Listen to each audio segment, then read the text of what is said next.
Chapter 1. Schisms in Freemasonry. There is undoubtedly a dignity in the art of building, or in architecture, which no other art possesses.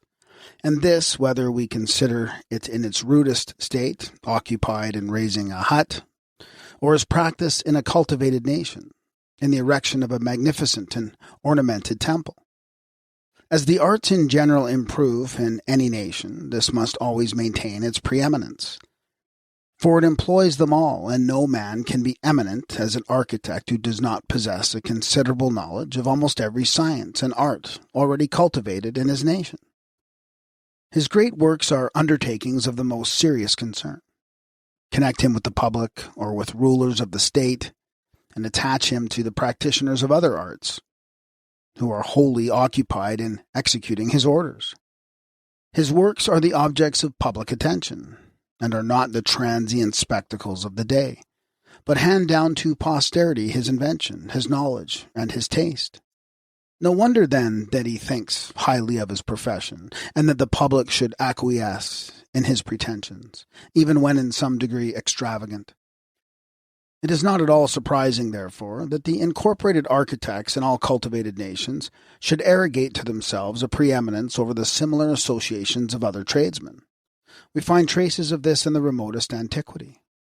The Dionysiacs of Asia Minor were undoubtedly an association of architects and engineers, who had the exclusive privilege of building temples, stadia, and theatres, under the mysterious tutelage of Bacchus, and distinguished from the uninitiated or profane inhabitants by the science which they possessed, and by many private signs and tokens by which they recognized each other.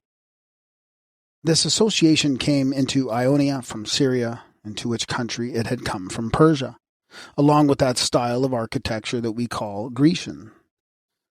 We are also certain that there was a similar trading association during the Dark Ages in Christian Europe, which monopolized the building of great churches and castles, working under the patronage and protection of the sovereigns and princes of Europe, and possessing many privileges. Circumstances, which it would be tedious to enumerate and discuss, continued this association later in Britain than on the continent.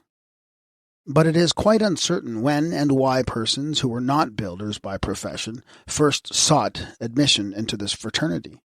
The first distinct and unequivocal instance that we have of this is the admission of Mr. Ashmole, the famous antiquary, in 1648, into a lodge at Warrington, along with his father-in-law, Colonel Mainwaring. It is not improbable that the covert of secrecy in these assemblies had made them courted by the royalists as occasions of meeting.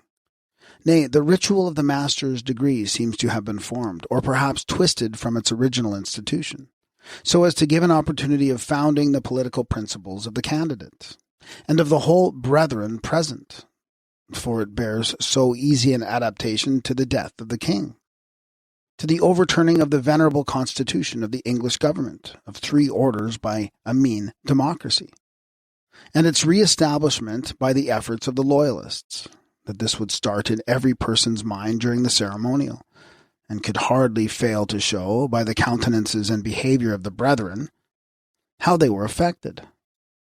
I recommend this hint to the consideration of the brethren.